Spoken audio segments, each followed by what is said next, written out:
بسم اللہ الرحمن الرحیم۔ بادشاہ حضرت داؤد علیہ السلام 965 قبل مسیح فلسطین میں پیدا ہوئے۔ آپ حضرت ابراہیم علیہ السلام کی نسل میں سے تھے۔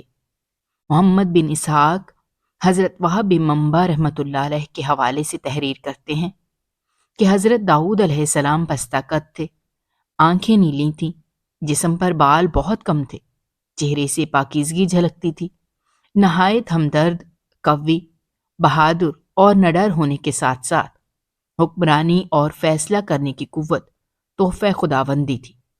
حضرت داؤد علیہ السلام سے قبل بنی اسرائیل میں نبوت آل لاوا بن یعقوب میں چلی آ رہی تھی، جبکہ بادشاہت دوسرے خاندان یہودا بن یعقوب میں تھی، لیکن اللہ رب العزت نے پہلی مرتبہ دونوں اعزازات ایک ہی شخصیت میں جمع فرما دیے۔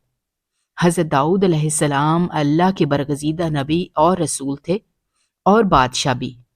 انبیاء اکرام میں حضرت آدم علیہ السلام کے بعد حضرت داؤد علیہ السلام ہی وہ پیغمبر ہیں جنہیں قرآن کریم نے خلیفہ کے لقب سے نوازا۔ قرآن کریم میں ارشاد ہے، اے داؤد، ہم نے تمہیں زمین پر خلیفہ بنا دیا، تم لوگوں کے درمیان حق کے ساتھ فیصلے کرو۔ آپ کو زبور عطا فرمائی گئی۔ قرآن کریم کی سورہ بنی اسرائیل میں ارشاد ہے، اور ہم نے بعض پیغمبروں کو بعض پر فضیلت بخشی اور داؤد کو زبور عنایت کی۔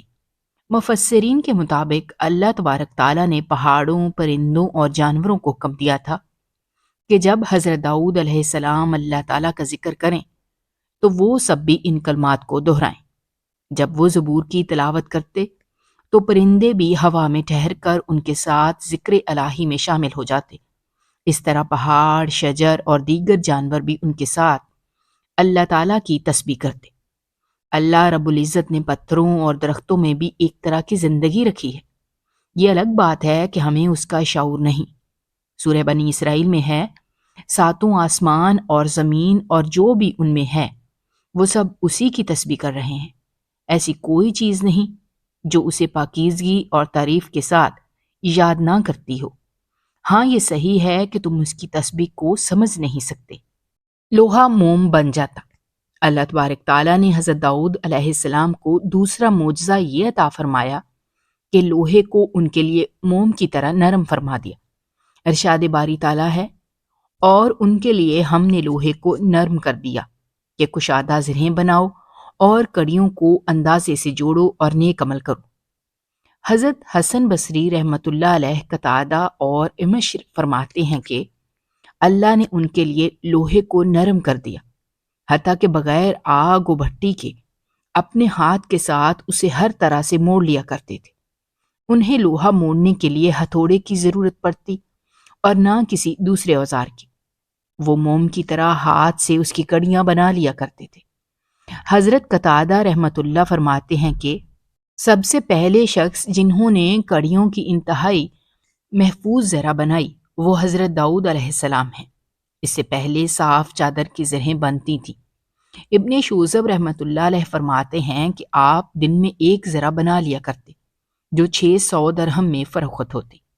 زرہ سازی کی حکمت اللہ تعالیٰ نے ارشاد فرماتے ہیں، اور ہم نے اسے یعنی داؤد کو تمہارے لیے لباس بنانے کا ہنر سکھایا تاکہ لڑائی کے ضرر سے تمہارا بچاؤ ہو۔ تفسیر ابن کثیر میں حافظ ابن عساکر رحمۃ اللہ علیہ کی روایت ہے کہ حضرت داؤد علیہ السلام اپنی خلافت کے زمانے میں بھیس بدل کر بازاروں میں جاتے اور لوگوں سے پوچھا کرتے کہ داؤد کیسے آدمی ہیں، چونکہ سلطنت میں عدل و انصاف عام تھا اور لوگ آرام و عیش سے رہتے تھے، کسی کو حکومت سے کوئی شکایت نہ تھی، اسی لیے آپ جس سے بھی سوال کرتے وہ حضرت داؤد علیہ السلام کی تعریف ہی کرتا۔ اللہ تعالیٰ نے آپ کی تعلیم کے لیے ایک فرشتے کو انسانی شکل میں بھیجا تو آپ نے حسب عادت اس سے بھی وہی سوال کیا۔ فرشتے نے جواب دیا، داؤد بہت اچھے آدمی ہیں، وہ اپنے نفس اور اپنی رعیت کے لیے بھی بہتر ہیں، مگر ان میں ایک عادت ایسی ہے کہ وہ نہ ہوتی تو کامل انسان ہوتے۔ داؤد علیہ السلام نے پوچھا، وہ کیا عادت ہے؟ فرشتے نے کہا، وہ اپنے اور اہل و عیال کے لیے خرچ کے لیے بیت المال میں سے لیتے ہیں۔ یہ بات سن کر حضرت داؤد علیہ السلام نے دعا فرمائی، اے اللہ مجھے کوئی ایسا کام سکھا دے جو میں اپنے ہاتھ سے کروں اور اس کی اجرت سے اہل و عیال کے اخراجات پورے کر سکوں، عوام کی خدمت اور سلطنت کے تمام کام بلا معاوضہ کروں۔